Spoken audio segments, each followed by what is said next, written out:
और कर्नाटक में हिजाब पर प्रतिबंध को लेकर विदेशों से भी अब प्रतिक्रियाएं सामने आ रही हैं। अब इस विवाद पर अमेरिका ने भी अपना बयान जारी कर दिया है। भारत में मुस्लिम छात्रों के हिजाब पहनने की मांग को लेकर उठे विवाद के बीच अमेरिका ने कर्नाटक की आलोचना की है। कर्नाटक के शैक्षणिक संस्थानों में हिजाब को लेकर हुए तनाव पर अमेरिका ने कहा है कि स्कूलों कॉलेजों में हिजाब पर प्रतिबंध लगाना धार्मिक स्वतंत्रता का उल्लंघन है। धार्मिक कपड़ों की इजाजत देना है या नहीं, ये कर्नाटक को तय नहीं करना चाहिए।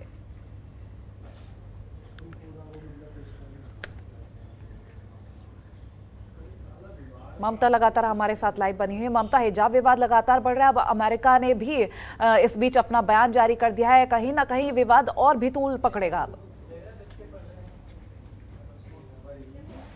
जी बिल्कुल कोमल, देखिए कर्नाटक से शुरू हुआ ये मामला अंतर्राष्ट्रीय स्तर पर पहुंच चुका है। सबसे पहले मलाला यूसुफजई नोबेल पुरस्कार प्राप्त कर चुकी हैं, उन्होंने इस पूरे मामले को लेकर सवाल खड़े किए।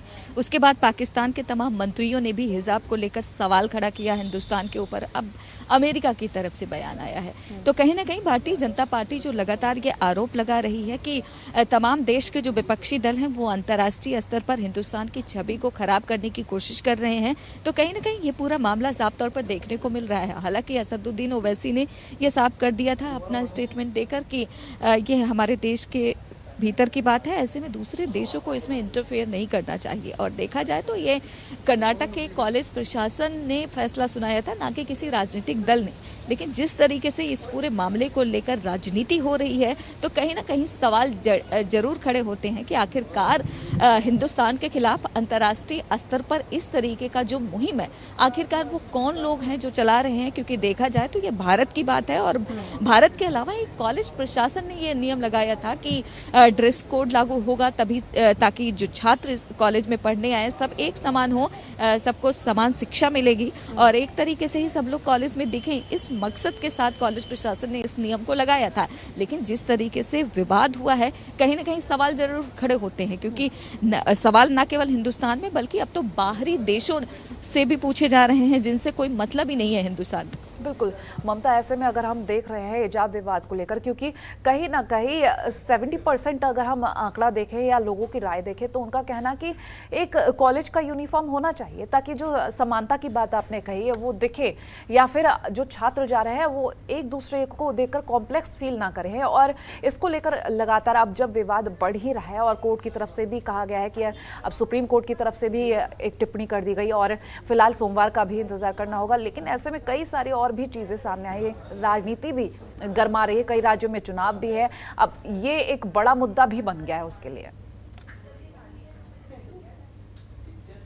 जी बिल्कुल कोमल, देखिए बड़ा मुद्दा तो बन गया है, क्योंकि तमाम विपक्षी दलों की अगर बात करें तो उनका साफ तौर पर कहना है कि उत्तर प्रदेश के चुनाव को ध्रुवीकरण करने के प्रयास के चलते ही भारतीय जनता पार्टी ने कर्नाटक में इस तरीके का माहौल क्रिएट किया है। जबकि बीजेपी का साफ तौर पर कहना है कि ये फैसला तो एक कॉलेज का है, उसमें राजनीति करने की ज़रूरत नहीं है।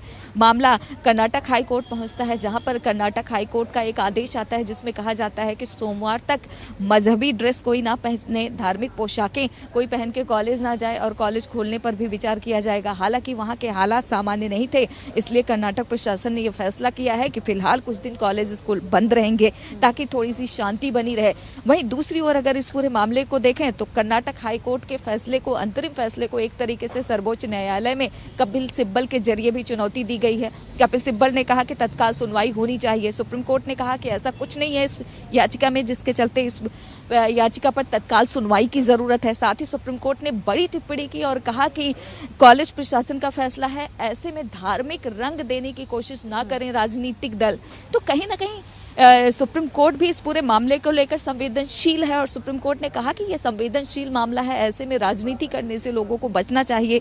लेकिन देखा जाए ये हिंदुस्तान है और वक्त है चुनावी, ऐसे में राजनीति ना हो ऐसा सोचना सही नहीं होगा। और यही वजह है कि लगातार इस पूरे मामले को लेकर राजनीति हो रही है। मामला कर्नाटक से शुरू हुआ, दिल्ली पहुंचा, संसद में ये पूरा मामला उठा। और इसके अलावा अगर उत्तर प्रदेश की बात करें तो अलीगढ़ मुस्लिम यूनिवर्सिटी में, जहाँ पर सबको पता है कि वहाँ पर किस तरीके का ड्रेस कोड लागू है, लेकिन वहाँ पर भी ये सवाल खड़े हो गए। उत्तर प्रदेश के एक कॉलेज में भी इस तरीके का मामला सामने आया। तो कहीं ना कहीं ये देखने को मिल रहा है कि ये जो मामला है, ये जो फसाद है, ये जानबूझकर बढ़ाने की कोशिश की जा रही है। केंद्रीय मंत्री मुख्तार अब्बास नकवी की अगर बात करें तो उनका साफ तौर पर कहना है कि एक बड़े वर्ग को मेन स्ट्रीम से लोग काटने की कोशिश कर रहे हैं ताकि उनका विकास ना हो सके। इस मकसद से इस पूरे मामले को भड़काया जा रहा है।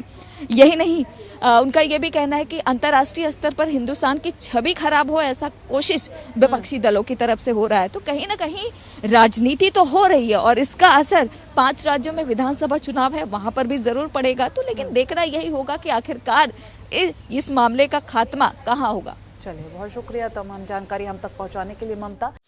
खबरों के निष्पक्ष विश्लेषण के लिए सब्सक्राइब करें Jantantra TV and press the bell icon. Never miss any update.